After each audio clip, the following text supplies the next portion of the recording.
Hey guys, what's up? It's Nicola from Singer's Secret. Before we get started, I don't know if I've actually introduced you to my new puppy. This is Ewok. Hey Ewok. Hey little man. Ewok, he's 5 months old now. Actually, he's 4 kilograms. When I got him, he was only 1.87 kilograms. Just a little spot. Oh, so tired. So tired. He had a big run around in the park this morning. He's a Havanese, and just you can see, he's a very little dog, extremely cute. He's not going to grow much bigger than this. And he's a very chilled out little fellow. He likes to collect things like my socks and shoes and tissues and anything else that he can find lying around and place them under the bed in the spot where I can't reach them. But he's such a good little boy, aren't you, sweetie? Yeah, I love him so much. Anyway, just wanted to introduce you to my little guy. Are you going to stay on Mummy's lap or are you going to go down? What do you think? You going to stay here? Oh, yeah. I know you're right. I know you're right. You can stay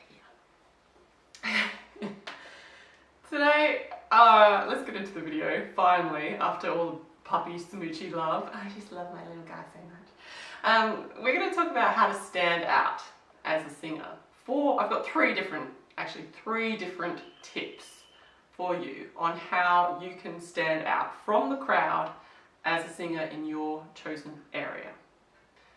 And I think this is actually quite important because, especially if you do jazz or blues, there are so many jazz and blues singers that do the Great American Songbook, for example, so they're all singing jazz standards, and you've got, when you think of jazz, you just think of the typical jazz singer lounged over a piano in a gown in a dimly lit jazz club. It's kind of the traditional thing that we think about, the image that we think about when we think about jazz.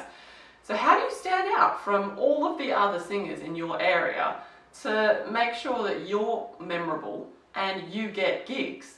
Because why should someone hire you if they've been hiring another jazz singer who pretty much does the same sort of thing that they've been hiring for the last couple of years? You know what I mean? So you kind of really need to know how to stand out in order to break in and also kind of forge your own little niche.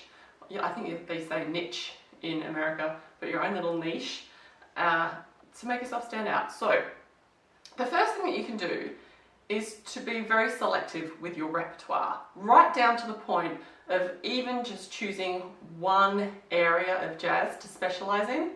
So you might decide you want to do new jazz or like trip hop infused jazz.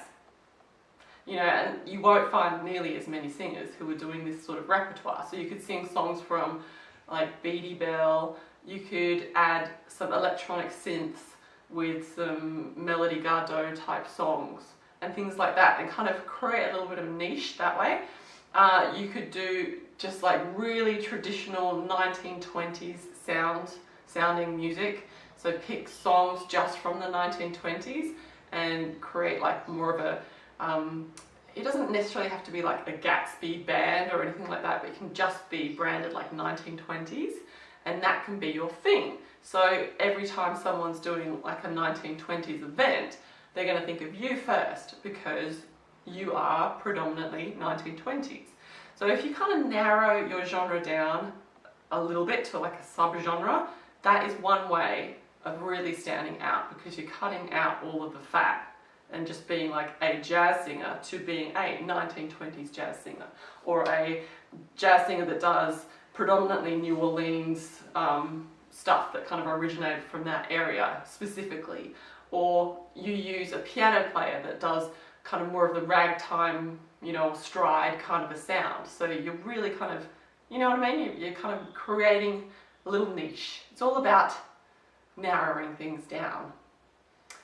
The second way that you can stand out is by adding some original music and also not as well-known covers. So there are a lot of modern jazz songwriters and singers that you can grab songs off. A lot of them do covers, like well-known covers as well, but you can look at someone like Janet Slidell, she's an Australian jazz singer, or Stacey Kent, she's done quite a few lesser known songs in her repertoire. If you really delve into different singers that aren't as well known from around the world, you'll listen to kind of versions of songs that are really cool. This is really cool, Israeli chick, I can't remember her name off the top of my head, but she does that Windmills of Your Mind kind of song. I know Barbara Streisand sung it, but it's not a traditional jazz song, but she does it in a really cool, jazzy type of way. So you can kind of pick repertoire that's a little bit less kind of traditional jazz and turn that into jazz, and then obviously add your originals in as well. I mean, one way that I have definitely differentiated myself from other singers is with my original band, because I have an 8-piece band, an original band, so it's quite a large band, but it's all original songs, and we do upbeat jazz crossed with trip hop and a little bit of electronics in there as well, but you've got like the big band horns, so it is quite a different sound, but it's also a familiar sound that people like, but it's just kind of got a little bit more of a performance-y element to it, and it's very fun. The repertoire is very fun, people can sing along and all that kind of stuff. So it's all original music and it's still jazz, but that's one way that I've kind of cut my own little niche. And the third way is by branding alone.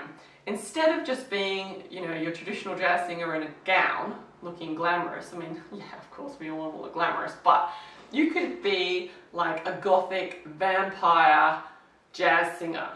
You know, seriously, like if you like gothic clothing, work with it. That's great, because that is a brand in itself. I mean, who would expect someone dressed in gothic clothing to be singing jazz? You would expect them to be doing something a little bit different, like punk or death metal, or I don't know. I'm being very stereotypical here.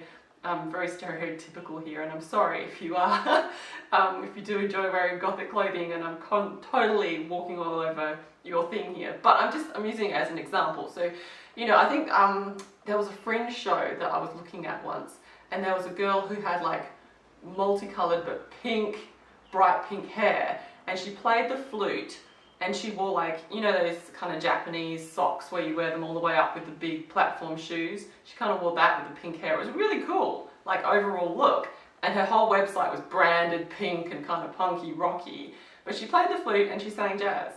It was really cool. And the style of jazz, again, kind of seeped into what I sort of told you about the original music and picking repertoire that's a little bit different. So she kind of carved out this little niche for herself through branding alone, and you could do the same thing. So there you go, you've got 3 different ways to make yourself stand out from the crowd. Tell me which one of these 3 ways resonated the best with you, and if you've actually tried to stand out from the crowd in this way, or if you find that you've got a lot of different singers that sing jazz, I'd like to know about it. Tell me all about it in the comments below. Or if you're in the situation where you are kind of one of many and you are trying to look for different ways to stand out, again, leave me a comment and we'll discuss it further in the comments below. Thank you so much for watching. If you did like this video, don't forget to subscribe and give it a thumbs up. And if you would like some more free vocal warm-ups, head on over to singersecret.com where you can grab them there. But for now, Ewok and I, my little man, oh, he's camera shy, look at that. Ewok and I will see you in a couple of weeks. Oh, sweetie pie, are you comfortable? Are you sleeping? Did Mummy wake you up? You are sleeping, aren't you? My little pooch.